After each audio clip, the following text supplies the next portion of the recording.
नमस्कार, आप देख रहे हैं स्टेट बज़ न्यूज और मैं हूं आपके साथ प्रतिमा शाह।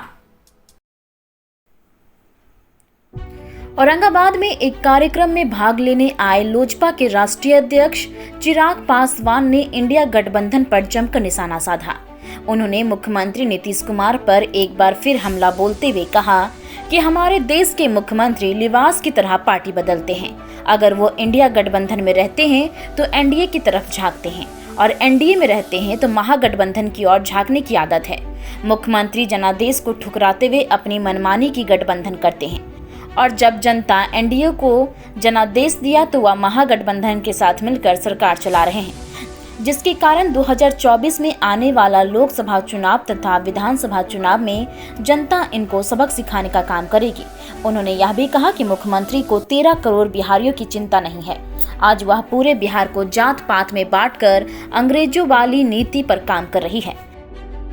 मजहब से उठकर बिहार को एक विकसित राज्य जब तक हम लोग नहीं बनाएंगे तब तक सही मायनों में इन नेताओं को हम लोग श्रद्धांजलि नहीं दे पाएंगे और इसके लिए हम सबको एकजुट होना पड़ेगा। बिहार फर्स्ट, बिहारी फर्स्ट की सोच के साथ मैं आगे बढ़ रहा हूं, जहां पे मैं कोई दलित बिहारी या मुस्लिम बिहारी या आगरा बिहारी या पिछड़ा बिहारी की बात नहीं कर रहा। बिहार के 13 करोड़ आबादी की बात कर, बिहार के 13 करोड़ लोगों को एक साथ लेकर आगे बढ़ने की बात कर। पर मैं जानता हूं कि चिराग पासवान अकेला इसमें कुछ नहीं कर सकता।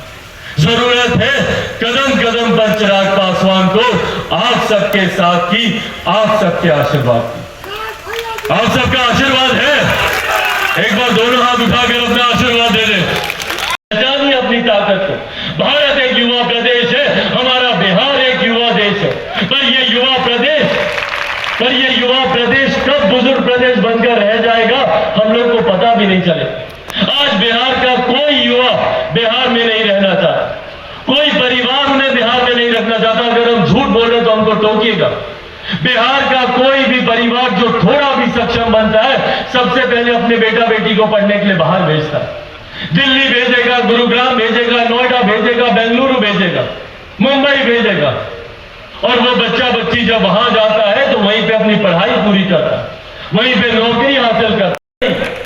मैं मानता हूं इसीलिए आस्था से जुड़ा हुआ तो ये विषय है ही, पर साथ ही में सोचिए इस राज्य के राजस्व में कितनी वृद्धि होगी जो गरीब कल्याण योजनाओं के लिए इस्तेमाल की जाएंगी। अगर इन तमाम स्थलों को पर्यटक स्थल के तौर पर अगर विकसित कर दिया जाए, उतना ही भव्य मंदिर माता सीता का यहाँ पर बना दिया जाए, 6 लेन का कॉरिडोर बना दिया जाए कि हर वो व्यक्ति जो भगवान राम का आशीर्वाद लेने जाता है वो मेरी माता सीता का दर्शन करने भी सीतामढ़ी आए। सोचिए उससे उस क्षेत्र का कितना विकास होगा। और फिर उसी प्रदेश का होकर रह जाता है और जब होली, दिवाली, छठ पूजा या बहन की शादी में अपने प्रदेश आता है तो अपने ही प्रदेश में उसको प्रवासी कहलाया जाता है। के ऊपर जिम्मेदारियां हमारे बच्चों के भविष्य को बेहतर करने की। वो बातें करते हैं सनातन धर्म को समाप्त करने की, वो उंगली उठाते हैं रामचरितमानस पर। भाई ये व्यक्तिगत आस्था का विषय, जात पात धर्म मजहब में बांटकर पिछले 75 सालों में बिहार को आगे बढ़ने नहीं दिया।